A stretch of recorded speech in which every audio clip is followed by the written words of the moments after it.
Bem, voltando para gente dar continuidade ao nosso bom bate-papo, já 15 mais 15, 45, e agora vamos para 1 hora de bate-papo. Depois a gente se encontra no chat, né? A gente vai se encontrar no chat. Ele vai dizer bem que, inicialmente, eu sempre volto para a gente poder dar continuidade. Os índios são papel em branco, vai escrever o Manuel da Nóbrega. Aí vem o padre Anchieta, que tinha mais traquejo, usava o teatro, a música, a poesia, inclusive chegaram a levar alguns indígenas para a Europa, indígenas que ficaram para sempre lá, que tiveram a educação diferenciada dos outros, e principalmente os catequizados por José de Anchieta, né? E vamos para cá. E outra parte da educação, com um atendimento diferenciado, estavam os filhos dos portugueses, os descendentes de europeus que também frequentavam as aulas dos jesuítas, mas recebiam um ensinamento mais aprofundado, inclusive de outras matérias. Aí iam receber que estava escrevendo os grandes filósofos nesse período aí.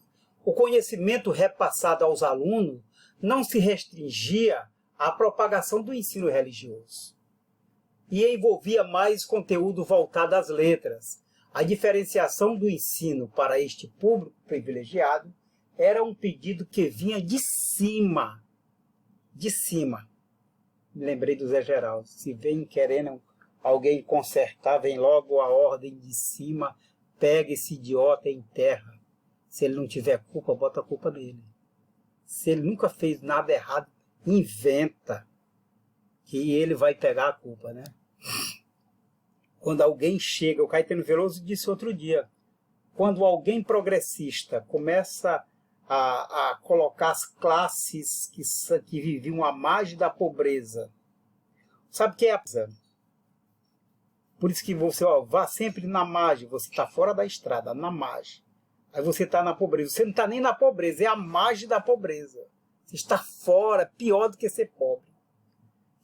Aí o Caetano dizia, outro dia numa entrevista, se você vê alguém que é progressista, que está querendo que os filhos de quem vive à margem da pobreza passe a participar do contexto social, esse alguém é trucidado. E é verdade. Está comprovadamente, verdadeiramente comprovado. Vamos voltando aqui para a nossa aula. E envolvia mais conteúdo voltado às letras. A diferenciação do ensino para este público privilegiado era um pedido que vinha de cima, feito pela própria elite colonial que morava no Brasil. Olha, prepara esses meninos aí, porque esses meninos aí que irão mandar no futuro do Brasil, e vamos preparar. De acordo com os registros históricos, a hierarquia familiar dos portugueses funcionava da maneira: o primogênito, eu dou um pouquinho de água aqui que a garganta está secando. A hierarquia portuguesa aqui funcionava assim: o primogênito teria direito sobre todas as da família. Quem era o primeiro?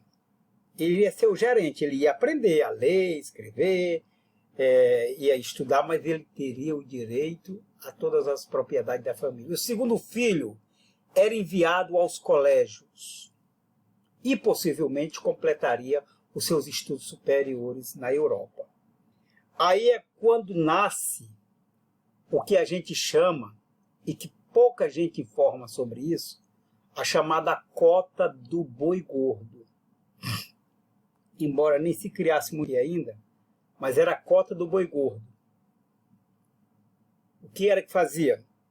Punha ter terra, ser dono de propriedade, o filho dele ia estudar por conta da coroa, por conta do governo.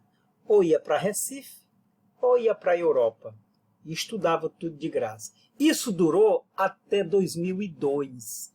Teve muita gente em Pedreiras que se formou em medicina e outros cursos que ainda aproveitava a cota do boi gordo. Quando chegou, que isso funcionava de forma silenciosa depois para os filhos dos cônsuls, dos embaixadores e tudo isso que fora do Brasil. Quando acabou a República, quando acabou o Império e veio a República e funcionou para esses que eram para fora. Funcionou até 2002. E o Lula transformou isso no Sem Fronteiras. Pegou essa cota para pesquisa, que era para todas as classes sociais. Transformou isso no Sem Fronteiras, que é a forte troca de informação, a pesquisa, como nós estamos precisando agora na época dessa pandemia aí de pesquisadores. Graças a Deus que tem pesquisadores formados de 15 anos atrás, que vieram estudando e que estão no meio, na ponta dessas descobertas aí. E foi graças a isso. De acordo com registros históricos, a hierarquia da família portuguesa funcionava da seguinte forma. Então vocês entenderam a cota do boi gordo, né? Era desse jeito. Funcionava assim. O primogênito teria direito a todas as propriedades da família. É evidente que ele não seria o dono. Ele seria somente aquele gerente que mandava, tal. Ia ser o outro coronel. O segundo filho era enviado aos colégios e possivelmente completaria seus estudos superiores na Europa. Já o terceiro seria entregue à igreja para seguir a vida religiosa. O terceiro filho, se tu fosse o primeiro, tu ia ser o coronelzão. Se tu fosse o segundo, tu ia ser médico, tu ia ser advogado, engenheiro ou qualquer coisa assim. E se tu nascesse o terceiro, tu ia ter que vestir batismo. Tu não tinha escolha. Só se você fosse muito rebelde, fosse embora. Tá certo? Já a educação letrada no Brasil colonial era direcionada somente aos homens. Tá vendo, mulherada aí da turma? Que hoje as mulheres não a educação. Então, o machismo de um país patriarcal, ele não nasce agora, ele já vem de muitos e muitos anos. De muitos e muitos anos. De muitos e muitos séculos. De muitos e muitos séculos. As mulheres não tinham acesso aos colégios e eram educadas somente para a vida doméstica e religiosa. O que não queria dizer que filhas de grandes fazendeiros, de grandes proprietários, não poderiam aprender. Elas aprendiam. Contratava-se professores particulares e ela aprendia dentro de casa. Mas para ir para o colégio, neca. E quem era da plebe era colocado. Não, eu mesmo cresci vendo gente. É evidente que meu pai e minha mãe não. Para que mulher estudar? Tinha gente da família que dizia assim, mulher estuda só para mandar carta para homem. Só para mandar bilhete. Ainda falava assim, bilhete. Está mandando bilhete para homem. Mulher não é para estudar não, é para trabalhar e ter filho. Fazer família e ter vergonha. Desse jeito que diziam. Então, não é de hoje. Recapitulando, o primeiro seria o gerentezão proprietário, mandava nas propriedades da família, tu teria direito sobre todas as coisas. O segundo era enviado aos colégios e possivelmente completaria seus estudos superiores na Europa. Ou então em Recife, quando chegou em Recife. Já o terceiro, e também no Rio, seria entregue à igreja para seguir a vida religiosa. Aí você ia celebrar a missa lá em latim. Ia ter que aprender o latim. Bem que estudava, né? Também.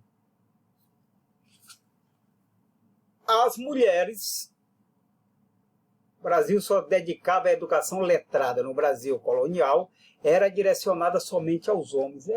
Muita ignorância. Até hoje mesmo, a própria igreja, que com o avanço do Papa Francisco e de outros papas que tiveram, mas pouco se acelerou, porque eu conheço gente que deixou a vida religiosa às mulheres porque elas só terminam o ensino médio e depois que estão com 10 anos, ou pode fazer pedagogia. Hoje em dia, oxalá, se toda freira pudesse ser médica, pudesse ser advogada, pudesse ser psicóloga, pudesse ser tudo. Já tem algumas que são, é evidente. Mas ainda há um barrismo muito grande. Há um barrismo muito grande. Como também nas igrejas evangélicas em relação ao crescimento da mulher.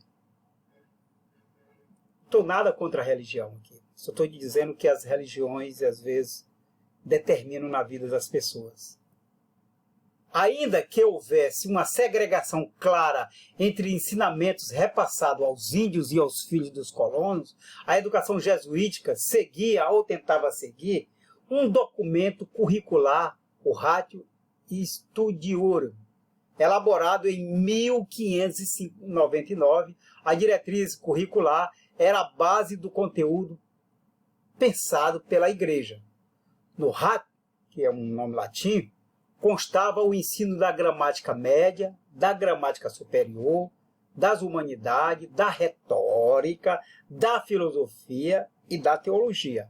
Então a filosofia já estava aí na vida de muita gente. Mas se vocês, depois eu vou passar um filme aqui para vocês, muito interessante, não vou nem dizer qual é o nome, que é um Deus nos acuda, quando se fala da filosofia e também da poesia. A partir do ensino das letras, começava a se formar no país uma organização da sociedade hierarquizada pelo acesso à alfabetização. Isto é, teria mais chances de prosperar na colônia aquele que aprendesse a ler e a escrever, nos locais de ensino da Companhia de Jesus. Os comportamentos exemplares eram bastante cobrados pelos padres. Os alunos que desrespeitassem os princípios morais cristãos eram punidos com castigos, e castigos severos. Era só para a elite esse estudo. Era só para os filhos proprietários.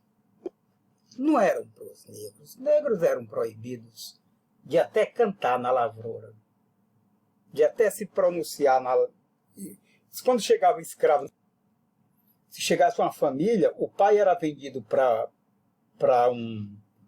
uma parte, a mãe era vendida para outra parte, e o filho ou a filha era vendido para outra parte, para que eles não se comunicassem, que eram de tribos, aí levavam um escravo de tribos diferentes. Para quê? Para que a comunicação custasse a acontecer entre eles. E eles eram proibidos de cantar durante o trabalho, porque eles achavam que era um modo de estar se comunicando e tramando alguma coisa. Então, essa educação, que era muito severa dos jesuítas, ela só era para os filhos dos grandes proprietários. Tá certo? O Ratio Studiorum de 1599, conteúdo elaborado pela Igreja, ao todo, até ser expulso do Brasil, a Companhia de Jesus criou, até ser expulso do Brasil, a Companhia de Jesus criou 25 residências, 36 missões e 17 colégios e seminários. Talvez a companhia tenha sido a mais importante. Mas tivemos outras ordens religiosas operando no ensino brasileiro. Não foi só os jesuítas. Lembro a Rosa de Fátima de Souza, professora da universidade, lembra a Rosa de Fátima de Souza, professora da Universidade Paulista, em Araraquara, ela vai lembrar isso. Tá certo? Estamos quase chegando ao final.